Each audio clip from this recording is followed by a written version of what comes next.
तुझे भरोसा नहीं ना, तो फिर जा अपने कमरे में जाकर देख। तेरे पलंग के नीचे तुझे तेरी माँ की हड्डियां मिलेंगी। प्रभात दौड़कर अपने कमरे में जाता है और अपने पलंग के नीचे देखता है।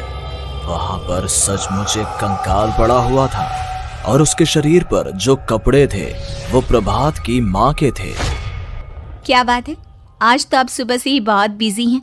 ऐसा क्या लिख रहे हैं? बस एक फैमिली की कहानी लिख रहा था। जैसे हमारी फैमिली है ना, तुम, माँ और मैं, लेकिन थोड़े अलग तरीके से, क्योंकि ये कहानी हॉरर है और इसमें जो आदमी है ना, मैंने उसकी बीवी को मार दिया है। मतलब कहानी में ऐसा लिखा है। और जानती हो, उसके बाद जो बीवी है ना, वो एक बुरी आत्मा बन जाती है।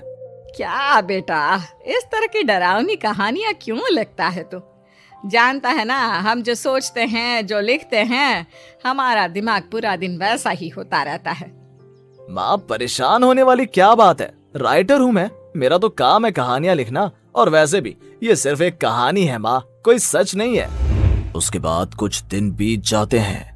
एक रात प्रभात को अपने ऑफिस से लौटने में देरी हो जाती है। रात के लगभग 12 बजे हुए थे। प्रभात जैसे ही अपने घर पहुंचता है, उसने देखा कि उसकी पत्नी दुर्गा डाइनिंग टेबल पर उसका इंतजार कर रही है। आ गए आप? कब से आपका इंतजार कर रही थी। देखिए ना, खाना भी ठंडा हो गया है।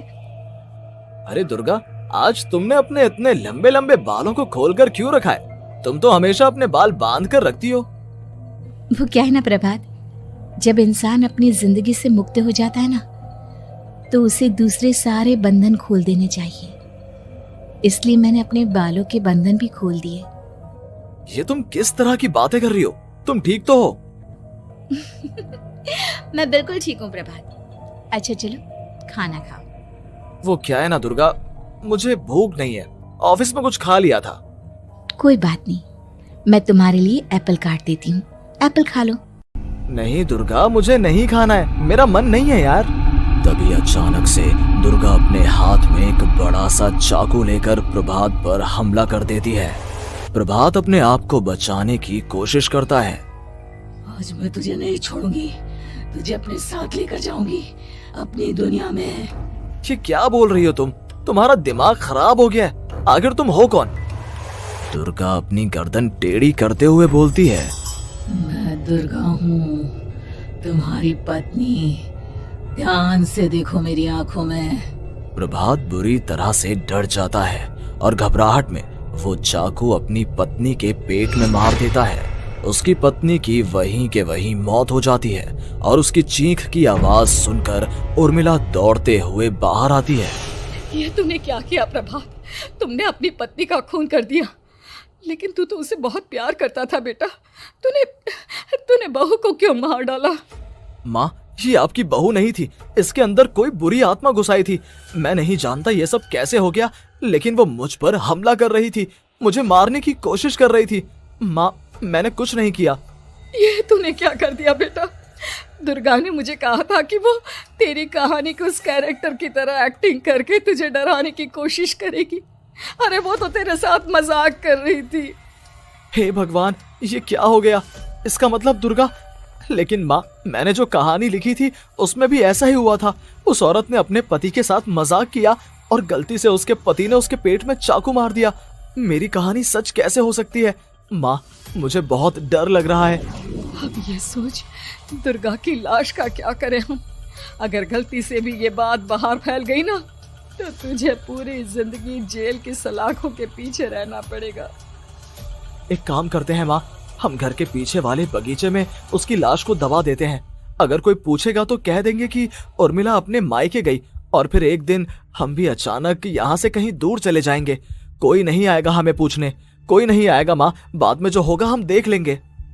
प्रभात अपनी माँ उर्मिला की मदद से दुर्गा की लाश को अपने घर के बगीचे में गाड़ देता है। कुछ दिन तो ऐसे ही बीत जाते हैं, लेकिन एक दिन अचानक रसोई से आ रही कुछ आवाजें सुनकर प्रभात की नींद खुलती है। प्रभात ने देखा कि वहां पर एक लंबे बालों वाली औरत दूसरी तरफ चेहरा करके खड़ी हुई थी। कौन है? कौन है वहां पर? अरे कौन हो तुम?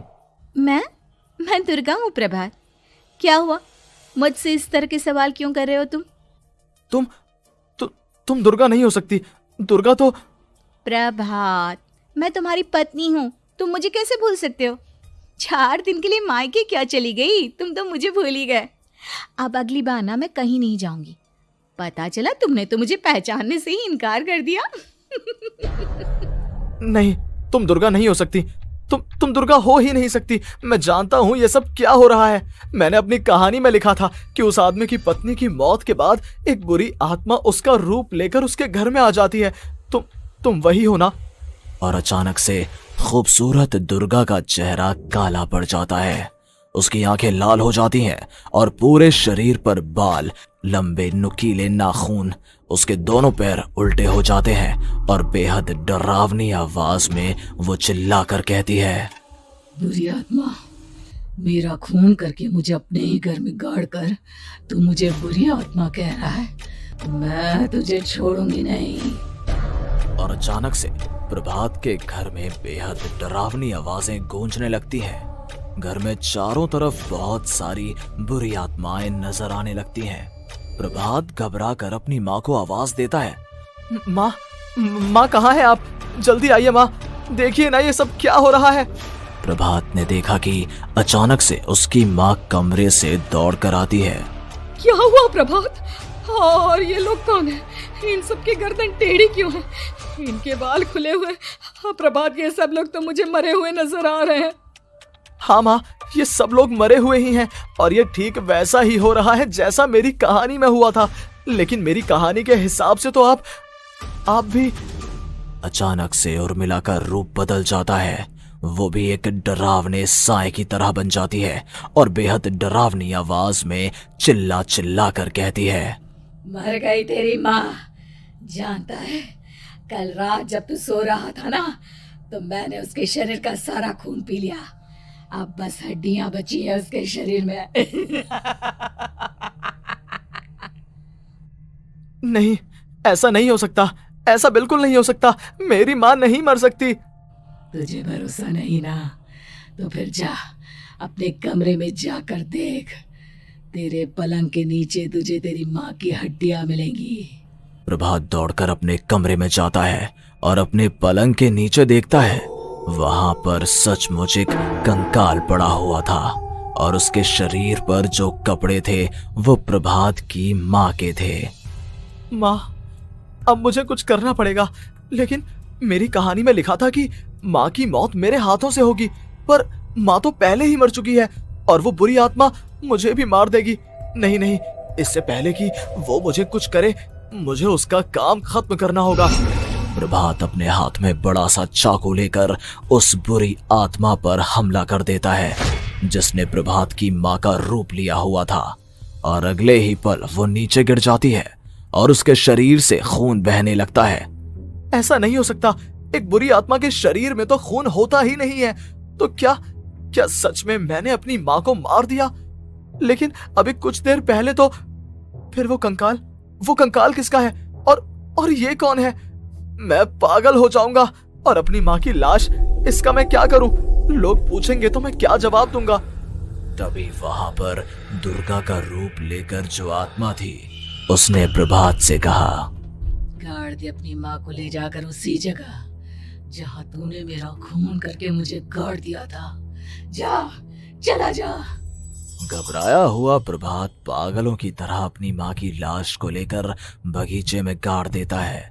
प्रभात की हालत पागलों जैसी हो जाती है। वो अपने आप को अपने घर में बंद कर लेता है। कहानी के हिसाब से तो आगे ये हुआ था कि कहानी लिखने वाले ने उन बुरी आत्माओं से डरकर आत्महत्या कर ली थी। तो क्या मैं भी मर जाऊंगा? क्या मैं भी आत्महत्या कर लूंगा? एक काम करता हूँ, मैं अपनी कहानी का अंत बदल देता हूँ। हाँ, ये मैंने पहले क्यों नहीं सोचा। मैं लिख दूंगा कि कहानी को लिखने वाला आत्महत्या नहीं करता, बल्कि कहीं दूर जाकर नए सिरे से अपनी जिंदगी शुरू करता है। यही सोचकर प्रभात ने अपनी लिखी हुई कहानी को बाहर निकाला और उसे पढ़ना शुरू किया। ये देखकर वो हैरान रह गया कि कहानी का क्लाइमैक्स तो किसी ने पहले ही बदल दिया था। ये क्या? इसमें तो लिखा हुआ है कि आखिर में उस लेखक की पत्नी और माँ दोनों बगीचे में जिंदा दफन थे। बुरी आत्माओं ने उनको कैद करके रखा था और वो लेखक अपनी माँ और पत्नी दोनों को जिंदा बाहर निकाल लेता है। लेकिन लेकिन ये सब लिख किसने दिया? प्रभात दौड़कर बगीचे में जाता है और वहां पर खुदाई करना शुरू कर देता है।